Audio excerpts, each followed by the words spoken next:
trying to do our live streams on a Tuesday.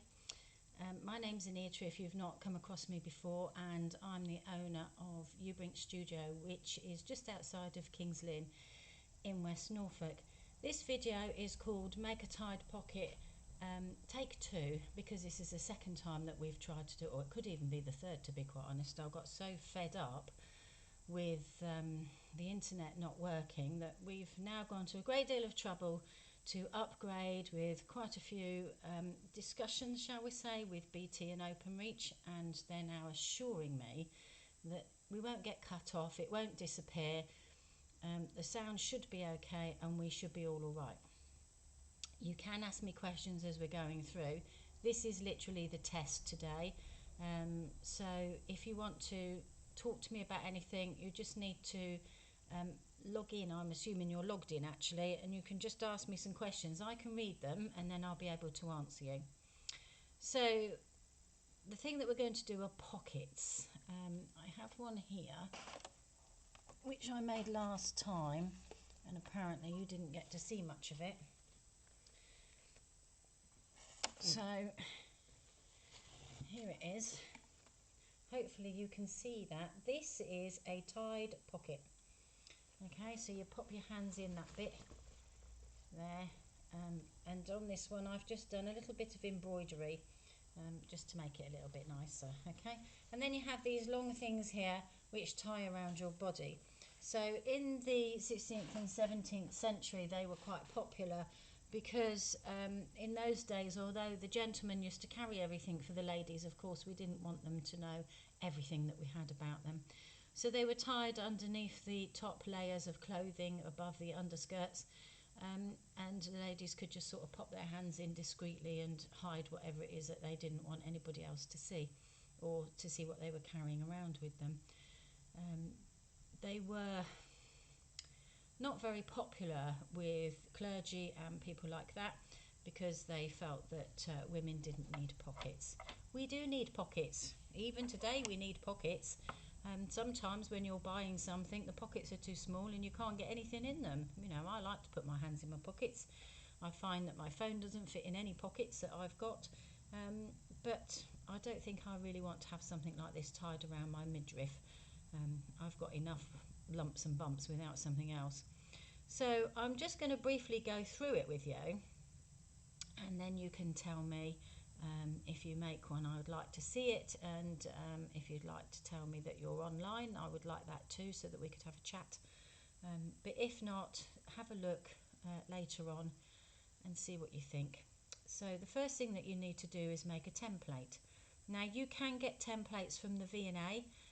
They've got them on the website, so you just need to go to the V&A website and put in tied pockets, and there's all sorts of information and templates and things like that on there for you. The simplest thing for you to do is to draw yourself a shape, any shape. It doesn't matter what the shape is. And for me, I've put my shape so that it's on a fold. So this is the shape that I've made. Okay, and this line here is my fold line. So I have just laid this onto a piece of fabric that's folded over and just cut around here, and then I have cut so far down this line here, big enough for me to get my hand in, and this is my shape. This is on a piece of really nice calico. Okay, that's the back, because you need two, and this is the front. Okay, so here's the front piece on a nice piece of cotton with nice fabric. Then I've added some bias binding here, just across this slit down here. Okay, and that's just to finish it off. You don't have to do that. You can do a rolled hem, or you can just do a normal hem and just stitch it over. But you need to make it neat, because don't forget, you're going to be sticking your hand through there all the time. Okay, so that's that bit. The other thing that you can do is this one that I've got on the machine here, which I'm going to show you. I've got a piece of old table linen here, and it's a damask, so it has got a pattern on it. And you know, although I've got this camera on here, because of the light, it's not that brilliant for you to be able to see this, but I'm going to try and show you how you can just do some free motion embroidery. So with this sewing machine here, which is a modern one, I've put the foot on for the free motion embroidery, set the machine to that particular foot, and then it tells that the machine does its own thing. All I've had to do is put the feed dogs down. If you've got an old mechanical machine, put your feed dogs down and set everything to 0. Unless you want to have a nice little wavy wiggly line, and if you want that, just put it slightly onto a zigzag, nothing major. And if this is working, and I know I have got somebody watching because it's showing me, although you're not talking to me, what I'll do is perhaps next week I will show you on the old Bonina how to set it up to do free motion embroidery, and we'll do something for you to be able to follow along with. So I'll give that a bit of thought for you. But in the meantime, I'm going to try and show you this. So you can see here I've already started colouring it in. So with free motion embroidery, that's what you need to think about. You're colouring in, you're drawing with your needle, and you're colouring in. For this particular thread that I've got on here, this is a, I was going to say multicoloured, which it is, but you know, my brain's just gone, and I'm very, very sorry. But this is the thread. There you go. And because I've got that thread on, and I know, and I'm sorry that I'm now all over the place. Variegated, that was the word, variegated thread. So the variegated thread that's coming through here likes to have a big eyed needle. So I've got a top stitching needle in here. This is only one layer of thread though, okay, but we've got top stitching needle in here. And I'm just going to quickly show you how I'm going to work along this and colour in with it. Okay, so you can move this any way you like, whichever way you want to go with it. All right, and then you can go as fast or as slow as you like. And you're just literally colouring in.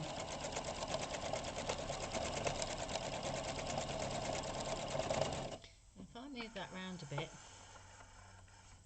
I don't know if you'll be able to see any better, but we'll try it. I can't get this to go any lower.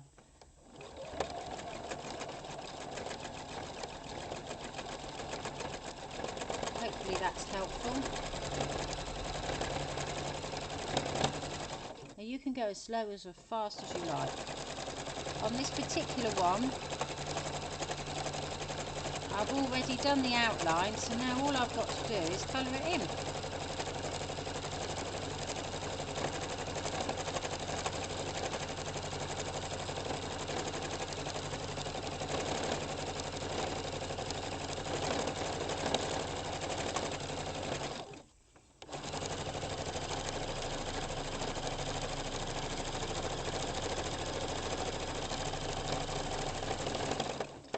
Camera's moved so you can't see. Well, that's very helpful, wasn't it? Sorry. I'm trying to tighten that, but it won't stay tight for some reason. I'll go slower so it doesn't jog it.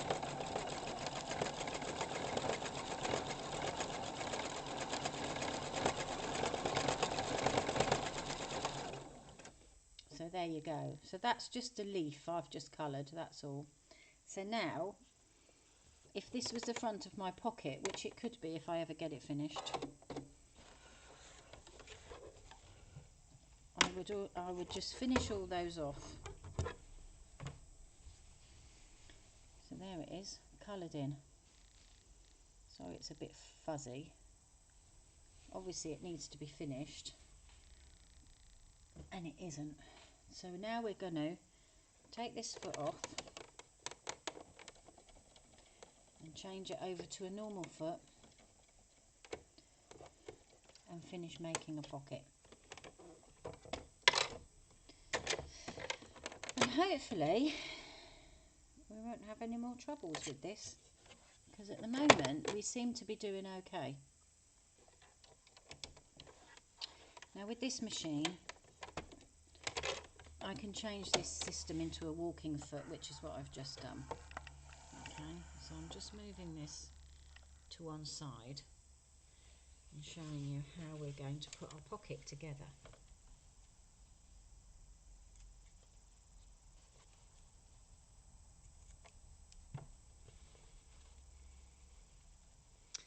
So remember, this is the front of the pocket, here is the front and here is the back. So we're going to put the two together.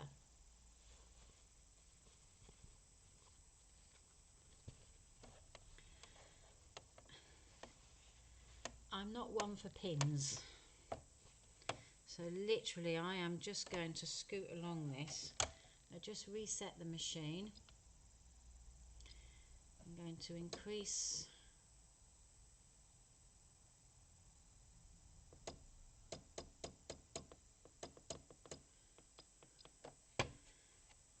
the size of my stitch, and I am now going to stitch round it. Why hasn't that gone all the way down?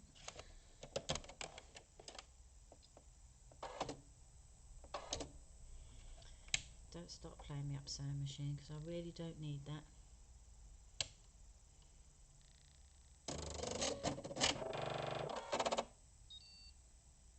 Oh, that's why. I forgot to take that off, sorry.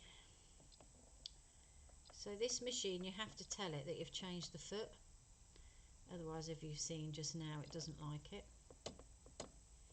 So let's move that back to 1/4 inch seam allowance, and I'm increasing the size of the stitch. There we go. Okay, so literally just sew round it.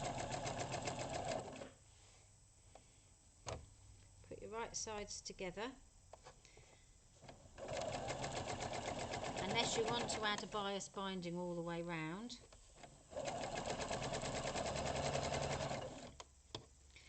Take your time, don't rush it.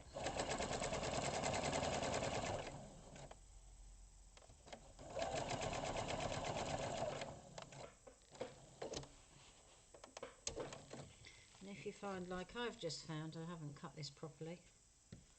That's very stupid of me. Just match that up.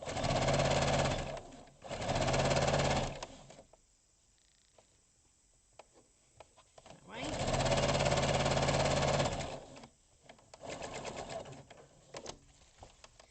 And then we're just going to come round.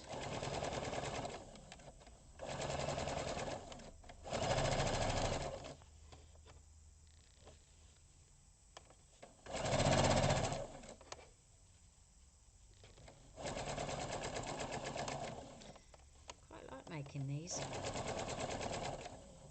and as you can tell, I've made a few.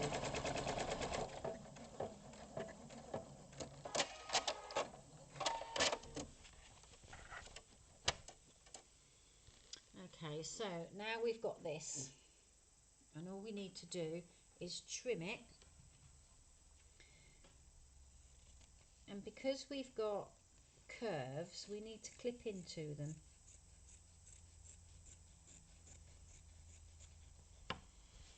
Just make sure my top's okay. I'm just going to trim the top as well, because it isn't quite level.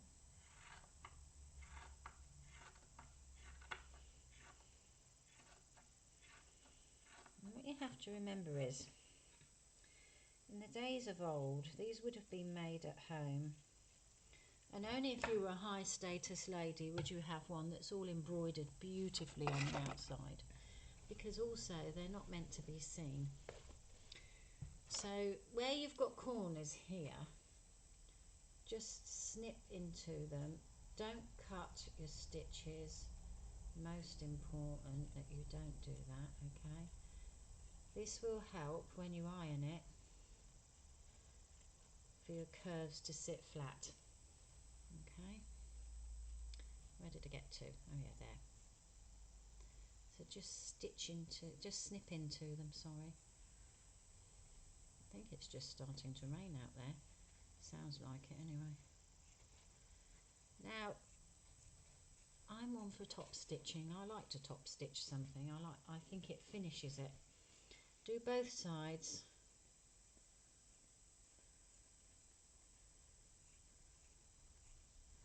All the way round. Okay, so this is what I'm doing.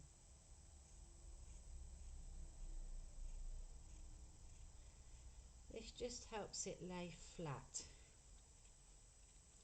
And I think next week we'll have to do something about these cameras. Okay, so that's what we've got.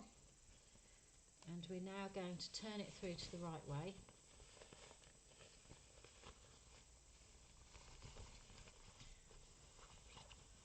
Making sure that you poke all your seams,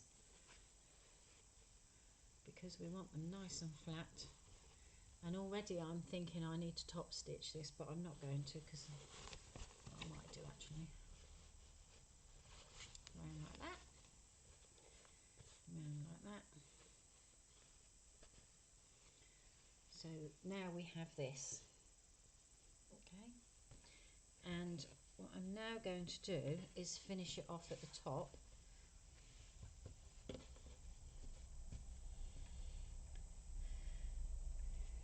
With cheating some more bias binding. Okay, so for your bias binding you need to measure around your middle, or ribbon, whatever you're going to use. Measure around your middle and make sure you've got enough to tie, so that it does fit.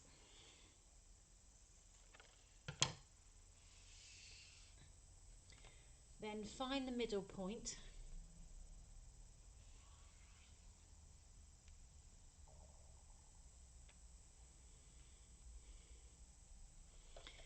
And I'm just going to tuck that under the machine for a minute, and then you find the centre of the back of your pocket.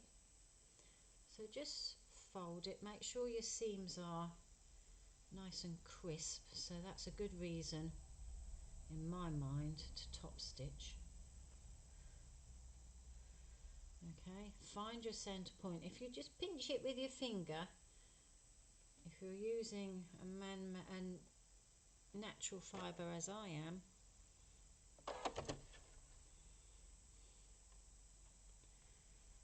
you will find your centre point, because it will crease. If it's man-made it won't. Pin that.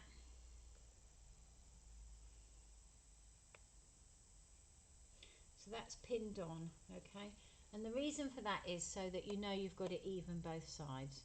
Okay, now what we're going to do, depending on how confident you are, is we are literally going to sew that across this and bring it over as you do with normal bias binding. Okay,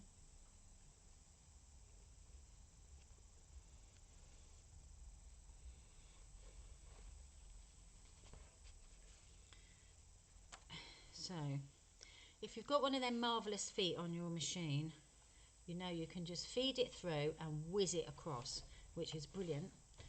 I haven't got one for this machine, but I have got one for the Banina, so maybe next time I'll do that on the Banina. So make sure that you have got this flat. Open up your bias binding.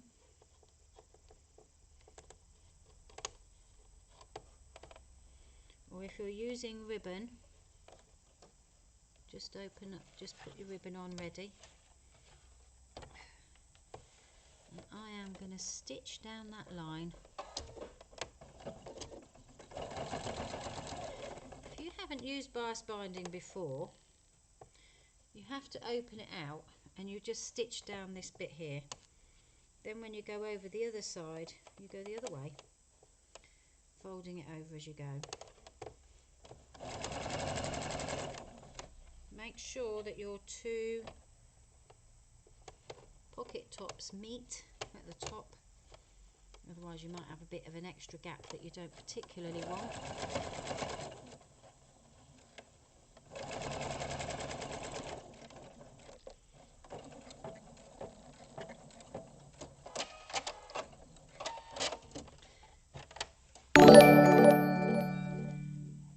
see that's now secured, so that's the back done. And what we're going to do is we're going to fold that over to the front. I think I can show you on there. So we're going to fold this over to the front and we're going to stitch along this edge. Don't let that get caught up. If you need to trim this bit underneath, which I think I'm going to do, do so.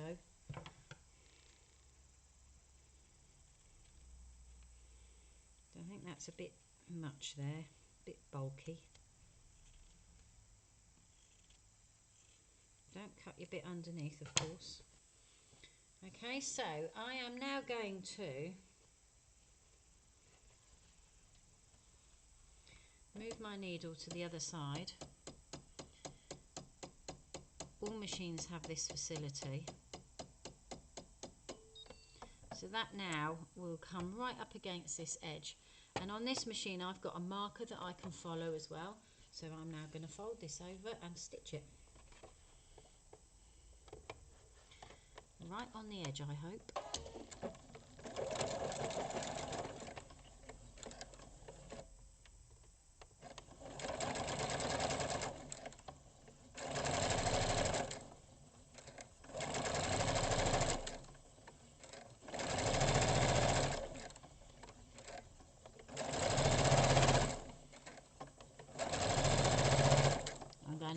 Pally next month, and I'm going to see if there is a bias binding foot for this machine,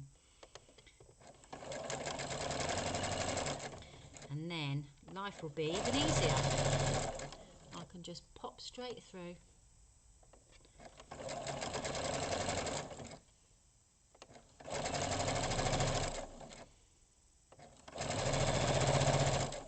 Now we're coming up to our pocket.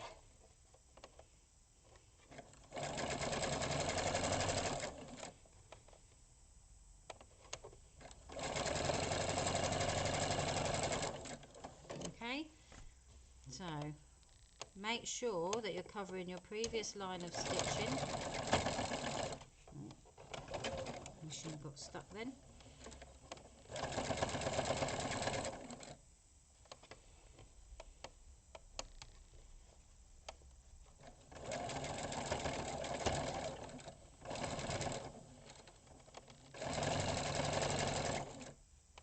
Right on the edge of this, so it won't be as I come off though. Come on, machine.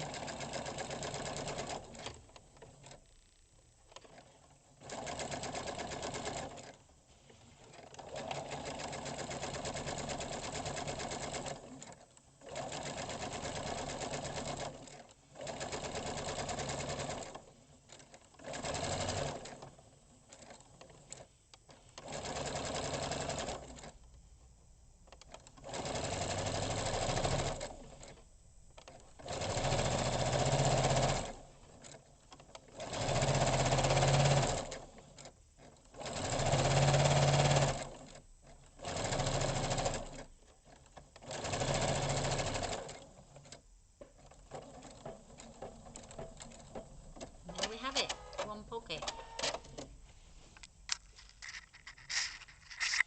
As you can see, we have a pocket, and if I push the machine out of the way a little bit, I can show you that. See? That way. And I can get my hand in the pocket, which is the most important thing, so that I can put my treasures in there. So there you have it. One pocket. You can make these as elaborate as you like or as basic as you like. This is obviously quite a basic one, but they're quite fun for you to hide your treasures in. You can have them hanging up to put things in. You can put bases in them if you want bases in them as well, to make them a bit more interesting. But that is your basic tied pocket, and if you'd like me to demonstrate it, I will do. Hopefully you'll be able to see as I tie my pocket on. I've just about made it big enough, I think. Or have I? Oh yes, I have. It does help if you haven't got your top all stuck in the middle of it. So here is my pocket, and I can put my hand in it, and I can fill it up with things if I want to, all nice and secret. Okay, so there you have a pocket, and if you're feeling very clever, you can make two, one for either side as well.